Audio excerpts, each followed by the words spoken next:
नमस्कार। न्यूज 18 राजस्थान के social media platform पर आप सभी का स्वागत है। और आज जिस खास मुद्दे को लेकर के हम चर्चा करने जा रहे हैं, आपको बता दें कि राजस्थान भाजपा की तरफ से नई कार्यकारिणी का ऐलान कर दिया गया है। और जब से राजस्थान भाजपा की कमान सीपी जोशी के हाथ में आई, तब से लगातार इंतजार था कि क्या कार्यकारिणी में कोई बदलाव होगा।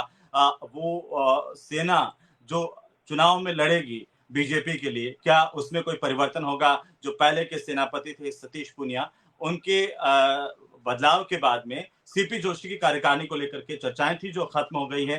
कार्यकारिणी सबके सामने आ गई है और इसे नाम दिया गया है विजय संकल्प टीम। विजय संकल्प टीम कितनी मजबूत है, इस पर आज हम चर्चा करेंगे। हमारे साथ वरिष्ठ पत्रकार आशुतोष रावत जी हैं। आशुतोष जी, बहुत स्वागत है आपका। और सबसे पहली नजर में अगर आप इस कार्यकारिणी को देखते हैं आशुतोष जी, तो एक वरिष्ठ पत्रकार के तौर पर क्या देख पा रहे हैं, क्योंकि चुनाव में 5 महीने का वक्त बचा है और नई कार्यकारिणी बीजेपी की सतीश पुनिया के बाद में सीपी जोशी की जो नई टीम है वो हम सबके सामने है। आशुतोष जी। देखिए हेमंत जी, भारतीय जनता पार्टी ने कल देर रात जो अपनी प्रदेश कार्यकारिणी की घोषणा की, तो बहुत सारे नाम जो है इसमें वो स्वाभाविक तौर पर लग रहा था कि वही नाम होंगे। कास्ट इक्वेशंस को बीजेपी ने उससे इस कार्यकारिणी में प्रमुखता से जगह दी है, और उससे बड़ी चीज इसके दो बड़े पॉइंट्स हैं जिनको मैं हाईलाइट करना पाऊंगा। एक तो इतनी बड़ी कार्यकारिणी, आप इसको जम्बो कार्यकारिणी भी कह सकते हैं, ये पहली बार भारतीय जनता पार्टी ने राजस्थान में 29 लोगों की कार्यकारिणी घोषित की है। दूसरी चीज इसकी ये है कि जो इसमें सबसे बड़ा सोशल इंजीनियरिंग का तो पूरा ध्यान रखा ही रखा है, उसके अलावा लगभग आप कह सकते हैं कि 1/3 जो पदाधिकारी हैं उनकी एज अंडर 40 है। मतलब तो जो राजस्थान की राजनीति में आज के दौर में एक बड़ा नैरेटिव सेट किया जा रहा था कि युवाओं को, उनकी विपक्षी पार्टी भी भारतीय जनता पार्टी की भी कह रही थी कि युवाओं को आगे आना चाहिए, युवाओं को नए अवसर देने चाहिए, युवाओं को मौके दिए जाने चाहिए। तो उस बात को मुझे लगता है कि भारतीय जनता पार्टी ने केवल कहने पर नहीं, करने पर भी यकीन किया है। और लगभग लगभग 33% से ज्यादा पदाधिकारी हैं जो उनके वो अंडर 40 की एज के हैं। आप इसको ये इस तरीके से समझ सकते हैं कि 50 साल से कम उम्र के लगभग टू थर्ड लोग जो है उनकी एवरेज एज 50 ईयर से कम है।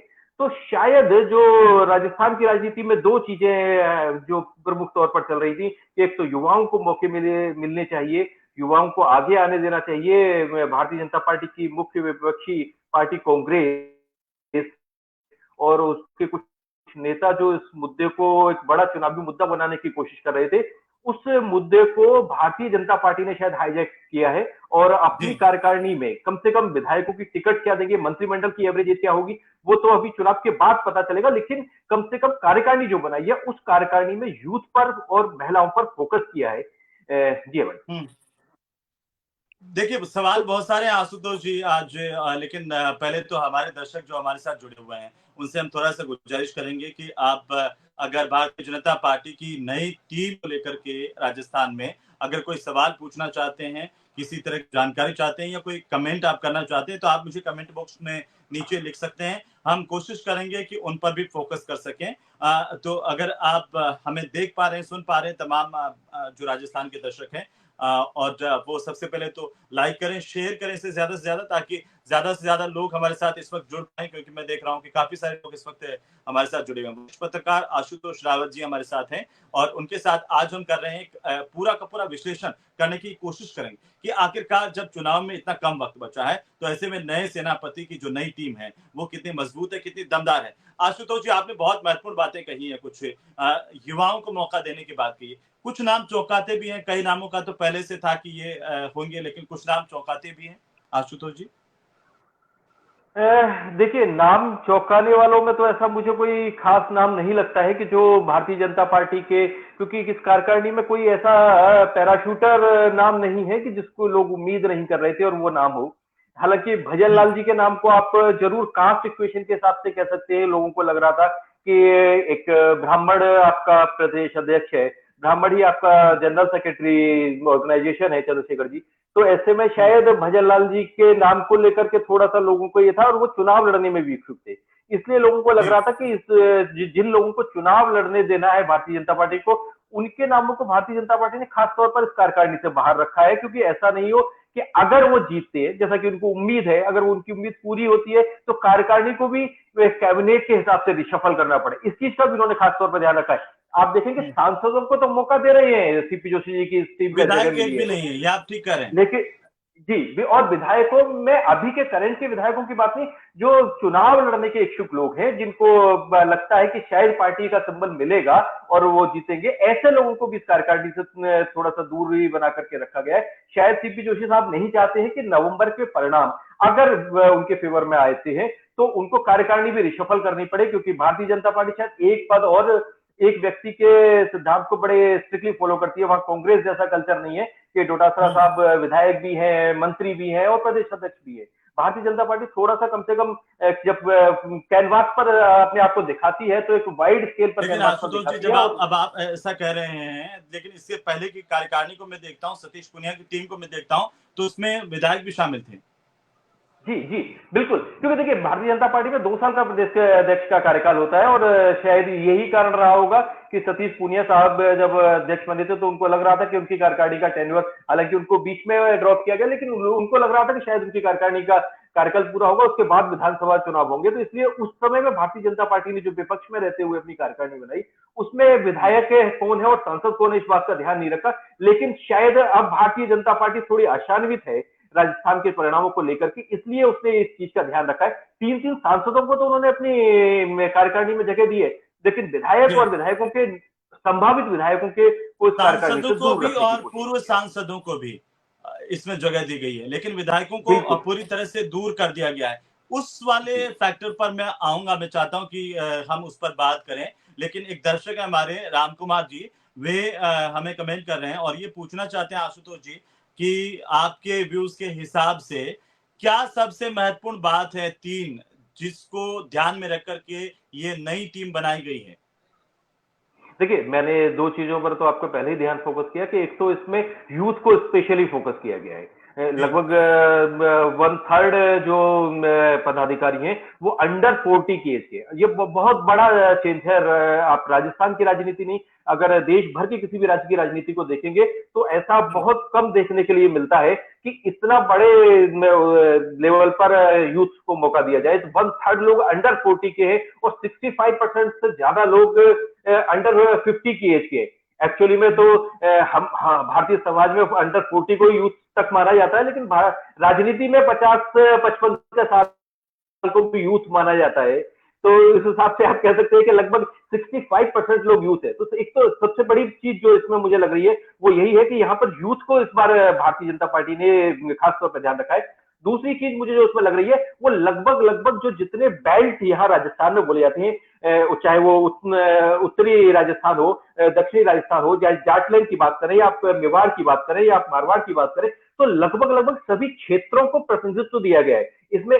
जैसे आप उत्तर राजस्थान को लेकर के और पूर्वी राजस्थान को लेकर के थोड़ा सा कंफ्यूजन लोगों के दिमाग में था कि पूर्वी राजस्थान में एक भी सीट भारतीय जनता पार्टी मतलब बहुत अच्छा कर नहीं कर पाई थी। शायद 2 विधायक उनके जीते थे, गुर्जर एक भी विधायक नहीं जीता था, तो 2 गुर्जरों को उन्होंने इसमें समाहित किया है। तो यूथ के साथ में हर एरिया को फोकस किया है। तीसरी जो सबसे बड़ी चीज है हेमंत भाई, वो ये है कि अभी राजस्थान की जो वर्तमान राजनीति है उसमें जो कांग्रेस की सरकार है, उससे मुखिया और साथ में पार्टी के मुखिया डोटासरा साहब दोनों ओबीसी से आते हैं। तो यह कैलकुलेशन में यह भी ध्यान रखा गया है कि लगभग 10 लोग, अगर 29 लोगों में से आप कहें तो फिर से आप कहेंगे कि 1/3 लोगों को उस कैटेगरी से लाया गया है कि ओबीसी कैटेगरी को यह लग रहा था कि शायद पूनिया साहब को जिस समय हटाया गया उसका भी एक मैसेज जा रहा था कि भारतीय जनता पार्टी से शायद अब जाट वोट कुछ खिसक जाएगा। डोटासरा साहब उसी लिए कांग्रेस के अध्यक्ष बने हुए हैं कि जाट वोट कांग्रेस को मिले, तो जाटों को भी प्रतिनिधित्व दिया गया, साथ में ओबीसी को लगभग लगभग 10 पदाधिकारियों की ओबीसी को इसमें शामिल किया गया है।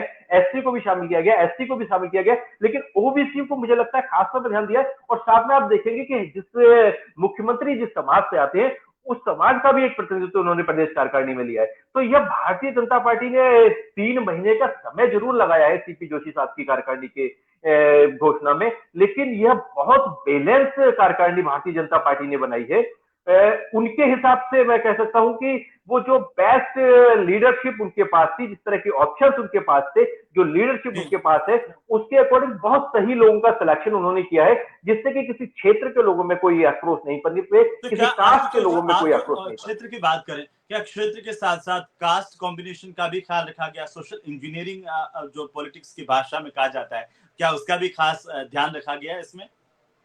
जी बिल्कुल बिल्कुल, सोशल इंजीनियरिंग पर भारतीय, देखिए सोशल इंजीनियरिंग पर हेमंत जी, भारतीय जनता पार्टी हमेशा से ध्यान रखती आई है। आप हम्म। भारतीय जनता पार्टी के सन 1990 के बाद की राजनीति देखेंगे, तो भारतीय जनता पार्टी में उस समय जो गोविंदाचार्य जी हुआ करते थे, उन्होंने सोशल इंजीनियरिंग की शुरुआत भारतीय जनता पार्टी के अंदर की थी।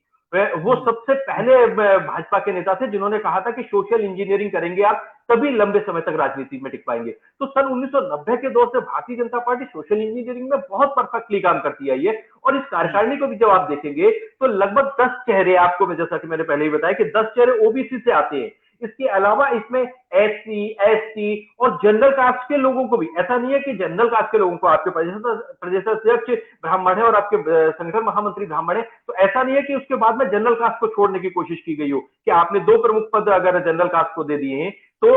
इसलिए यह कह सकते हैं कि सोशल इंजीनियरिंग का भारतीय जनता पार्टी, जैसा पिछले पूनिया साहब की कार्यकारिणी में इसका आपका विशेष ध्यान रखा था, वहां भी एक बैलेंस सोशल इंजीनियरिंग उस कार्यकारिणी में थी। और इस कार्यकारिणी में भी सोशल इंजीनियरिंग का भारतीय जनता पार्टी ने पूरा ध्यान रखा है। वो जितना मैक्सिमम लोगों को उसमें क्लब कर सकते थे, उतना लोगों को क्लब करने की कोशिश की है। 10 हम्म। लोग ओबीसी से लेने की कोशिश की है। एससी एसटी को भी उन्होंने रिप्रेजेंटेशन दिया है। यहां तक कि उन्होंने पंजाबी समुदाय के लोगों को भी इसमें रिप्रेजेंटेशन देने की कोशिश की है।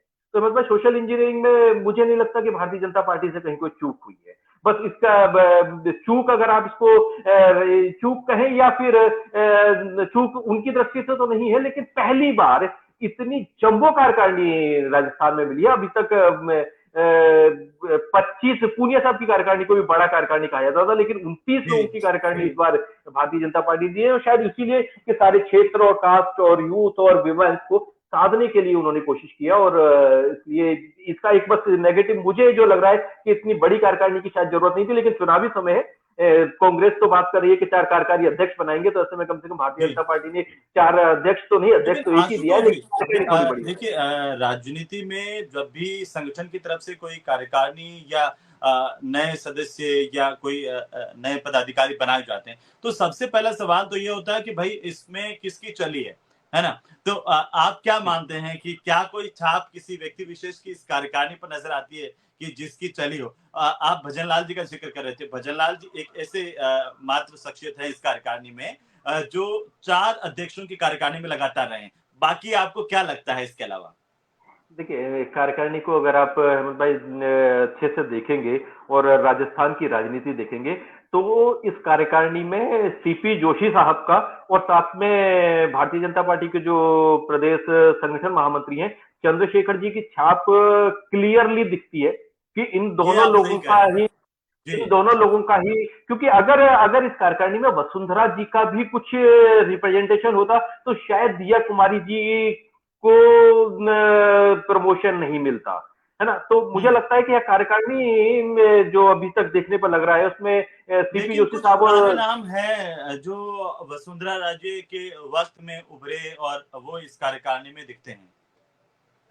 लेकिन मतलब उन सारे नामों को आप केवल वसुंधरा गुट का नेता नहीं कह सकते हैं।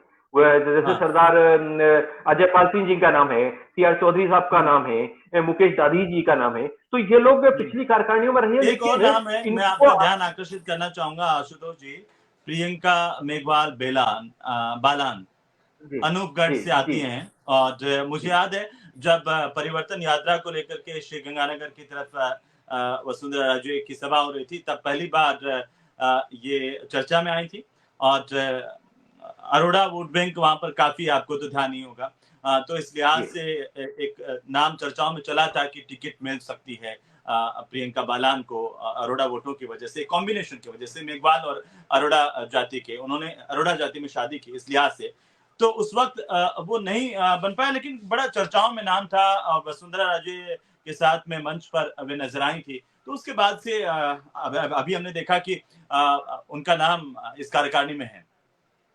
देखिए, मैं अहमद भाई, पिछले 3-4 साल में राजस्थान की राजनीति में कांग्रेस के साथ-साथ भारतीय जनता पार्टी के में भी जो जिस ग्रुपिज्म, हालांकि उसको सीधे ग्रुपिज्म मैं नहीं कहना चाहूंगा, लेकिन जो गुटबाजी हर हर एक राजनीतिक दल में होती है, उसमें कुछ परिवर्तन केवल हाँ कांग्रेस में आया ऐसा नहीं है, भारतीय जनता पार्टी में भी आया है। बहुत सारे ऐसे लोग हैं जो एक समय जी में वसुंधरा जी के खास थे, या मैं उसको दूसरी भाषा में मैं उसको उस तरह से वो मानता हूं कि जब आप मुखिया होते हैं, जब आप सरकार में होते हैं, आप पावरफुल होते हैं, तो बहुत सारे लोग आपके साथ आकर के खड़े हो जाते हैं, लेकिन जरूरी नहीं है कि वो आपके साथ हो, वो उस पावर के साथ, उस जो जो पोस्ट पर आप बैठे हो उस समय साथ होते हैं। तो इस जो, और मैंने आपको 3-4 नाम ना बताए, वो भी तीनों हम्म, चारों नाम ऐसे हैं कि जो वसुंधरा सरकार के समय में वसुंधरा जी के बहुत खास रहे, लेकिन बाद में समय के बदलने के साथ में जब वसुंधरा जी मुख्यमंत्री नहीं रही और पार्टी में भी कोई सिर्फ उनके पास राष्ट्रीय उपाध्यक्ष की जिम्मेदारी है, राजस्थान की राजनीति में कोई जिम्मेदारी नहीं है, तो बहुत सारे लोग उसके बावजूद भी राजस्थान की राजनीति में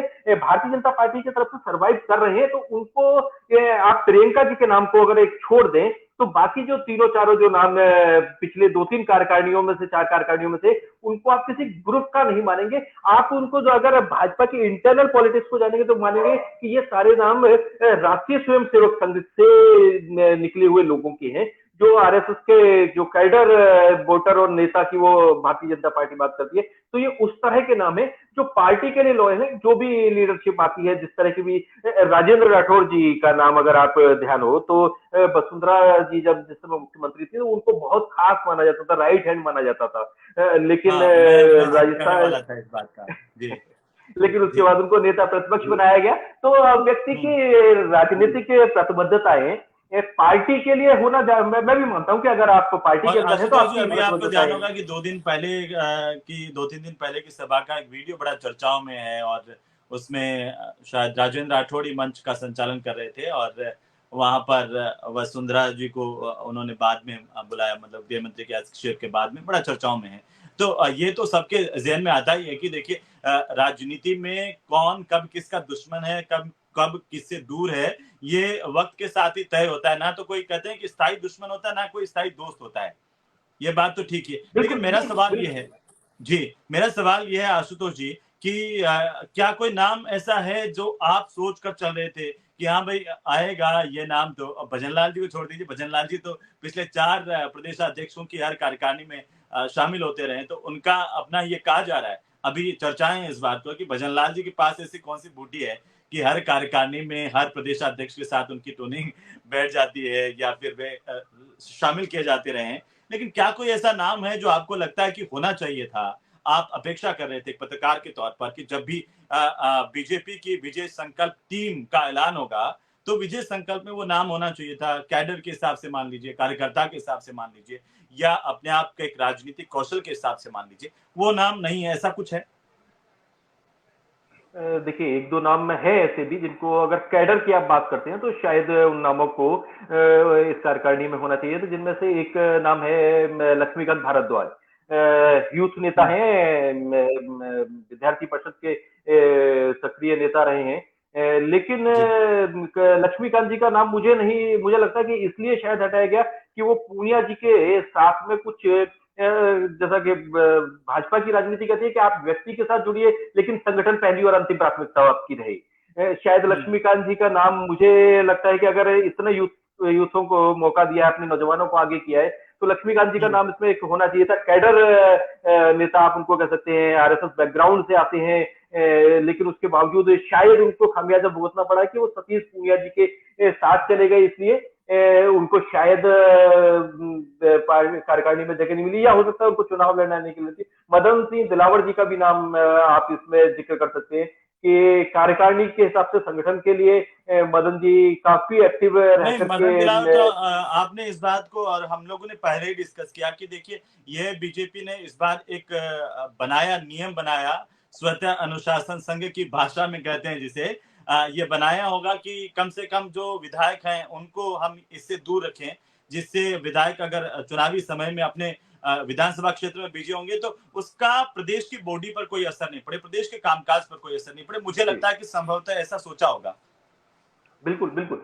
तो उस हिसाब से आप कह सकते हैं, तो लक्ष्मीकांत भारद्वाज मुझे लगता है कि हाँ एक ऐसा, लेकिन शायद उनके साथ में एक नेगेटिव पॉइंट ये भी था कि ब्राह्मण समुदाय से आते हैं और प्रदेश अध्यक्ष और प्रदेश संगठन महामंत्री भी आपके ब्राह्मण समुदाय से हैं। जी इसके अलावा अगर आप बात करें तो महेंद्र जाटव जी का नाम भी इस कार्यकारिणी में होना चाहिए था।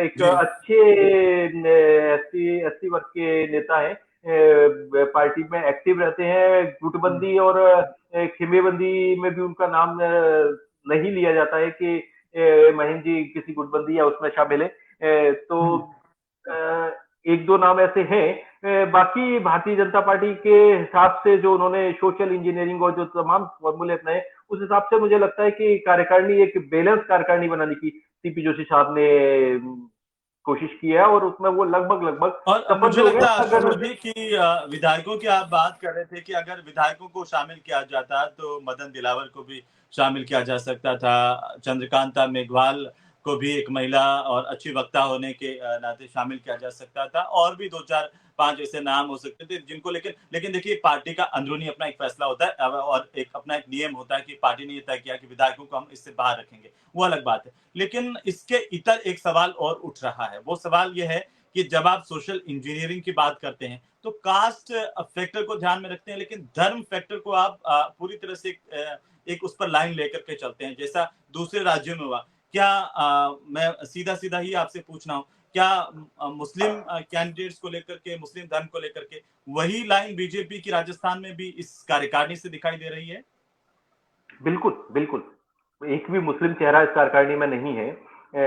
भारतीय जनता पार्टी में, हालांकि उत्तर भारत की राजनीति में आप भारतीय जनता पार्टी की राजनीति को लंबे समय से देख रहे हैं, तो आप ये मानते हैं कि मुसलमानों के लिए पार्टी हालांकि एक सॉफ्ट फोरम रखती है जब पब्लिक फोरम पर बोलती है, लेकिन कार्यकारिणियों में, मंत्रिमंडल में, विधायकों के टिकट में भारतीय जनता पार्टी मुस्लिम वर्ग का विशेष ध्यान रखती है, हम तो यही कह सकते हैं उनकी नजर से, जी और उनको कोई स्थान नहीं देते हैं, तो एक विशेष उनका लेकिन फोकस रहता है। आशुतोष जी इसको थोड़ा हालांकि सा हम सकारात्मक अंदाज में इस तरह से भी ले सकते हैं मेरे ख्याल से कि अल्पसंख्यक मोर्चा है पार्टी में अलग से पूरा का पूरा, और उसको तो देखिए बिल्कुल पार्टी प्रोत्साहित करती ही है और उस लिहाज से उनके कार्यक्रम भी होते हैं, ऐसा नहीं। और अब धीरे धीरे संघ में भी एक ये जहां तक मुझे जानकारी है कि इस तरह से एक मोर्चे के तौर पर एक शुरुआत पार्टी ने की है। तो वो एक अपना एक अलग किसी पार्टी का मसला हो सकता है कि वो इस पर क्या स्टैंड लें, और देखिए बड़े दूरगामी आप भी समझते हैं इस बात को कि उस लिहाज से अपना एक अंदरूनी फैसला हो सकता है कि वो परिवार में किसको कहाँ फिट करना चाहे, लेकिन हम ये भी नहीं कह सकते हैं कि पूरी तरह से पार्टी ने मुसलमानों से किनारा कर लिया है, क्योंकि अल्पसंख्यक मोर्चा तो है पार्टी में। चलिए अब इस पे आते हैं कि देखिए चुनाव का समय तो आप जैसे जिक्र कर रहे थे और सभी जानते हैं कि करीब 5 महीने का ही वक्त बचा है, तो नई टीम आपको लगता है कि जिस लिहाज से ये नई टीम है उस लिहाज से उतना जल्दी इसकी पकड़ हो जाएगी? इसके सामने चुनौतियां क्या रहने वाली है, दरअसल मैं ये जानना चाहता हूँ। देखिए, भारतीय जनता पार्टी हेमंत भाई इतना कैडर बेस्ड पार्टी है कि जी असलियत में अगर आप देखें तो यहाँ कौन अध्यक्ष है, कौन महामंत्री है, कौन प्रदेश मंत्री है, कौन उपाध्यक्ष है, इससे बहुत ज्यादा फर्क भारतीय जनता पार्टी के लोगों को पड़ता नहीं है।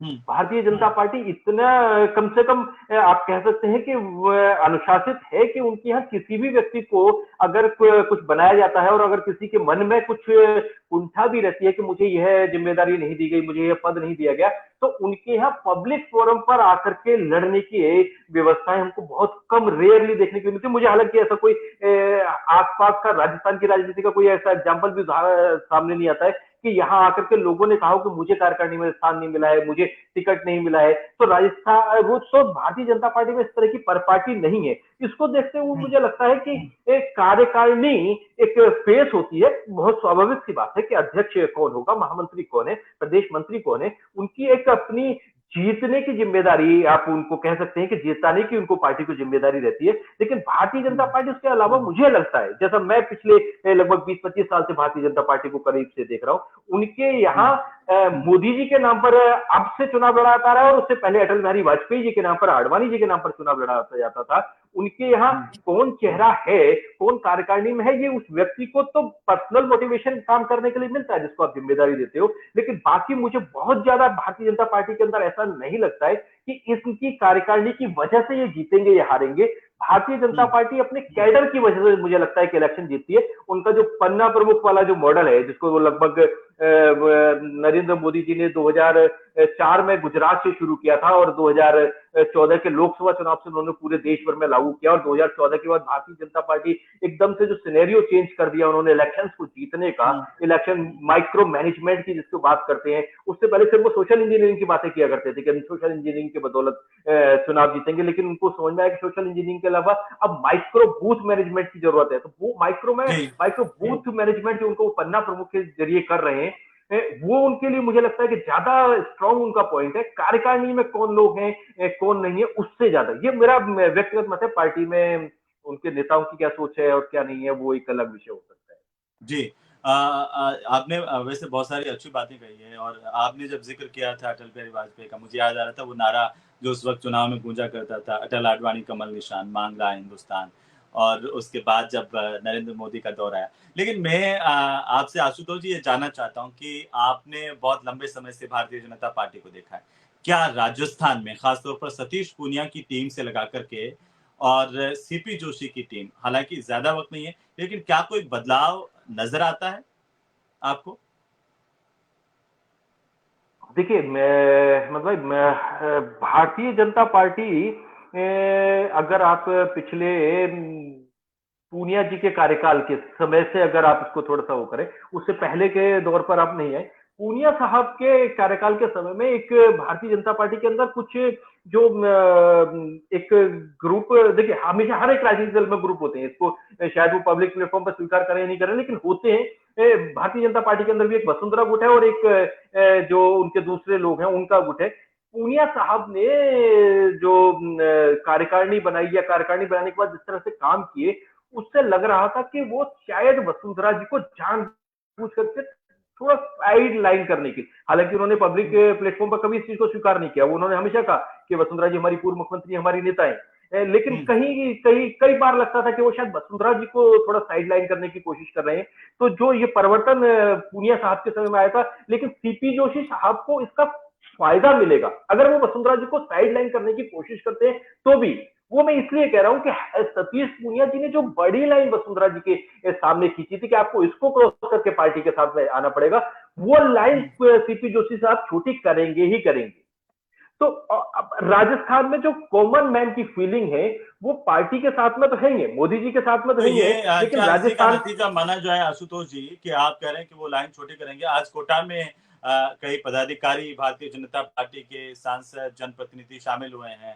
जब हाड़ौती से वसुंधरा राजे ने हुंकार भरी है, या कहें कि महारैली का आयोजन, और काफ़ी अच्छी तादाद में भीड़ भी वहाँ पर नज़र आई है। बिल्कुल, बिल्कुल। इसीलिए मैं कह रहा हूँ कि अगर सीपी जोशी साहब उनको थोड़ा बहुत इग्नोर करने की भी कोशिश करेंगे, जैसे उदयपुर का जो वीडियो था, शायद देखिए बिना प्रदेश अध्यक्ष के, हालांकि उन बाद में उन्होंने सफाई भी दी कि बारिश हो रही थी, बारिश होने की वजह से मुझे और ठीक है, लेकिन कार्यक्रम को थोड़ा उससे छोटा। पहले तो आपने देखा ही होगा कैसे जोधपुर के इलाके में जब राजनाथ सिंह आए थे, पूरा राजपूत बेल्ट, और वहां पर बाबू सिंह राठौड़ के साथ भी कुछ ठीक उसी तरह का वाकया सामने आया था। तो इससे लेकर के सवाल तो उठे कि भाई पार्टी में बातें तो की जा रही हो, लेकिन अंदरूनी तौर पर एक लाइन तो है जो अभी मिक्स होना बाकी है ना, जो मिली नहीं है। लेकिन एक बात तो मुझे लगता है आशुतोष जी छूट गई है, वो ये है कि पार्टी आज ही सीपी जोशी का बयान आया जब वो प्रेस कॉन्फ्रेंस कर रहे थे, मैं सुन रहा था अभी कुछ देर पहले। उन्होंने कहा कि हमारी इस कार्यकारिणी में हमने सबसे बड़ी बात ये रखी है कि हम सबको साथ लेकर के चलते हैं। आपको लगता है इस कार्यकारिणी के लिहाज से आधी आबादी का जो परसेंटेज होना चाहिए वो इस कार्यकारिणी में संतुष्टिपूर्ण परसेंटेज है महिलाओं का? देखिए, महिलाओं की अगर आप बात करें तो दिया कुमारी जी महिलाओं के का एक बड़ा नाम का उनको जगह दी गई है इस कार्यकारिणी में। इसके अलावा महिलाओं के हिसाब से प्रियंका मेघवाल को इसमें जगह दी गई है। नीलम गुजर जो कि लगभग जिनको सबसे ज्यादा यूथ कहा जा रहा है कि अंडर 35 है, नीलम गुजर को इसमें जगह दी गई है। मेरे ख्याल से यही 3 नाम हैं जो उस कार्यकारिणी में महिलाओं के तरह के रिप्रेजेंटेशन के लिए, कोई अगर एक आध नाम छूट रहा हो तो बात अलग हो सकती है, पर ये 3 से 4 नाम, 3 ही नाम मुझे तो ध्यान आ रहे हैं, हो सकता है कोई एक आध नाम और हो जो उस कार्यकारिणी में हो। तो महिलाओं के हिसाब से मुझे लगता है कि फिर हेमंत भाई थोड़ा सा हम जाएं तो लगता है कि शायद अभी 5 महीने का समय है कि हो सकता है कि महिलाओं को यहाँ 50% आरक्षण नहीं दिया हो पार्टी ने, लेकिन हो सकता है कि कोई बड़ी जिम्मेदारी विधानसभा चुनाव के समय महिलाओं की शिकायत को शायद पार्टी दूर कर दे लेकिन कि ये आप मुझे लगता है आशुतोष जी, बातें कर अमूमन रहे इस थे। पर ध्यान नहीं जाता है, अमूमन इस पर ध्यान नहीं जाता है लोगों का। लेकिन कहीं न कहीं राजस्थान की महिला नेताओं में ये बात तो देखिए अंदर खाने या उनके मन में तो उठेगा कि 50% की भागीदारी की हम बात करते हैं, तो क्या इस कार्यकारिणी में 50% की भागीदारी हमें मिल पाई है? वो अलग बात है कि पार्टी का आगे का एक्शन क्या होगा। अब कोई आपको लगता है इस कार्यकारिणी को रिलेटेड लगा कर के ऐसी कोई बात है जो हम छोड़ रहे हैं या जो महत्वपूर्ण है इतनी कि हमारे दर्शकों को जानना ज़रूरी है इस कार्यकारिणी को लेकर के? अब हम इसको खत्म करने की तरफ ही चल रहे हैं। जी। देखिए हेमंत भाई, इस कार्यकारिणी की जो घोषणा हुई है उसकी टाइमिंग मुझे लगता है कि थोड़ा सा भारतीय जनता पार्टी ने डिले किया है। मार्च में नया हुँ, प्रदेश अध्यक्ष बनाया था, तो मार्च के बाद में अप्रैल और मई, क्योंकि देखिए चुनाव के लिए अब आपके पास कुल मिलाकर के 5 महीने के बाद चुनाव है। चुनाव की तैयारी के लिए अगर आप बात करें तो केवल 4 महीने नई कार्यकारिणी के पास बहुत ज्यादा वक्त नहीं है अपने हुँ, पूरे इलेक्शन कैंपेन को मैनेज करने के लिए, क्योंकि कुछ चीजों हुँ, के लिए औपचारिक रूप से आपको कार्यकारिणी की सहमति लेनी पड़ती है। कुछ प्रोटोकॉल पार्टी के होते हैं, संसदीय बोर्ड बनेगा, इलेक्शन कैंपेनिंग कमेटी बनेगी, जिन सबके लिए पार्टी की कार्यकारिणी को अपनी सहमति देनी होती है। तो मुझे सिर्फ एक चीज इसमें यही लगती है कि इस कार्यकारिणी को कुछ और पहले बनाया जा सकता था और पार्टी और ज्यादा अच्छे तरीके से चुनाव लड़ सकती थी, पर अभी ये देर इतनी भी नहीं है कि पार्टी को उसकी कोई बड़ी कीमत चुकानी लेकिन पड़ेगी। अभी भी आशुतोष जी उसके पास एक पर्याप्त बात समय है। जरूर कहना चाहता हूँ कि जिन नेताओं का नाम नहीं आया, हम ये कहते हैं ना कि परीक्षा का रिजल्ट आता है तब कि जो छात्र जो पास नहीं हुए हैं, जिनके कम अंक आए हैं, वो निराश मत होइए, क्योंकि यही जिंदगी का फलसफा है। तो हम ये जरूर कहना चाहते हैं कि जिन नेताओं का नाम नहीं आया वो निराश ना हो, उम्मीदें बरकरार हैं और हो सकता है कि इलेक्शन कैंपेन कमेटी हो या कहीं और पार्टी सोच रही हो, महिलाओं के लिए भी हम ये कह सकते हैं कि कहीं और बड़ा मौका देने को लेकर के सोच रही हो। तो आशुतोष जी बहुत अच्छी चर्चा रही आपके साथ में और काफ़ी इंटरेस्टिंग रही। मुझे उम्मीद है कि करीब-करीब सभी मसलों को लेकर के, मुद्दों को लेकर के इस कार्यकारिणी के इर्द-गिर्द हमने बात की होगी। आशुतोष जी। जी बिल्कुल। और देखिए, मैं हो सकता है कि कई बार आप छोटी चीज से पीछे रहते हैं, प्रदेश के कार्यकारिणी में आपको जगह नहीं मिली हो, तो आपने बिल्कुल सही कहा कि हो हुँ, सकता है कि पार्टी ने कुछ बड़ा आपके लिए सोच रखा हो, और शायद यही कारण है कि भारतीय जनता पार्टी, हेमंत भाई आप एक चीज और गौर करेंगे कि भारतीय जनता पार्टी हमेशा अपने कार्यकर्ताओं का, अपने वर्करों का बहुत ध्यान रखती है, उनको कैसे एडजस्ट करना है, कहाँ एडजस्ट करना है। देखिए, मैं एक नाम नहीं लूंगा, आप समझ जाएंगे। एक व्यक्ति इस कार्यकारिणी में इसलिए भी है, और वो व्यक्ति वसुंधरा जी के समय में भी बहुत प्रभावशाली राजनीतिक, राजस्थान में राजनीति में प्रभावी रहा। वो सिर्फ इसलिए कि वसुंधरा जी उनके यहाँ किराए के मकान पर जब राजस्थान आई थी तो पहले जी, समय रही थी, तो जी। वसुंधरा जी ने उनको इतना, आप समझ गए होंगे मैं किनका जिक्र कर रहा हूँ, हमारे दर्शक भी शायद समझ हाँ, गए होंगे, है ना। तो भारतीय जनता हुँ, पार्टी अपने कार्यकर्ताओं को बहुत अच्छे से एडजस्ट करना जानती है कि किसको कहाँ एडजस्ट करना है, किसको कम बनाना है। उनके पास जितने लोग इनका आपको फ्रंट पर दिख रहे होते हैं, ये 29 नाम नहीं है, उनके पास ऐसे 59 नाम होंगे जो शायद जो जो बचे हुए लोगों को मैनेज करने के लिए काम कर रहे होंगे कि भाई आपके लिए जी, पार्टी इस प्लेटफॉर्म पर कुछ अच्छा करने की सोच रही है। तो हर कोई भी राजनीतिक दल चाहता है कि उसकी कार्यकारिणी हो, वो उसके काम को और उसके नीति नीतियों को आगे बढ़ाए, और भारतीय जनता पार्टी की इस कार्यकारिणी से यही उम्मीद है, और हमको शायद उम्मीद यही कांग्रेस से भी करना चाहिए कि कांग्रेस भी एक अच्छी कार्यकारिणी राजस्थान की जनता को दे। उनके यहाँ भी कुछ उठापटक चल रही है, और हो सकता है कि हमको 1-2 दिन के अंदर वहां भी कुछ बड़े परिवर्तन देखने के लिए मिले। तो कुल और ये मिलाकर भी उम्मीद राजनीतिक कर रहे हैं दलों कि की सुलह अपनी का व्यवस्थाएं, फ़ॉर्मूला उनको मिल जाए और एक अच्छा बिल्कुल। सौहार्दपूर्ण वातावरण में राजस्थान का चुनाव हो, राजस्थान की जनता को अच्छा नेतृत्व मिले। आशुतोष जी, आप और हम तो बात करते ही रहेंगे। फिलहाल बहुत शुक्रिया हमारे साथ आज के लिए जुड़ने के लिए और हमारे तमाम दर्शकों का भी जो हमें देख रहे थे, सुन रहे थे, अपने सवाल भी पूछ रहे थे। बहुत शुक्रिया। नमस्कार। नमस्कार।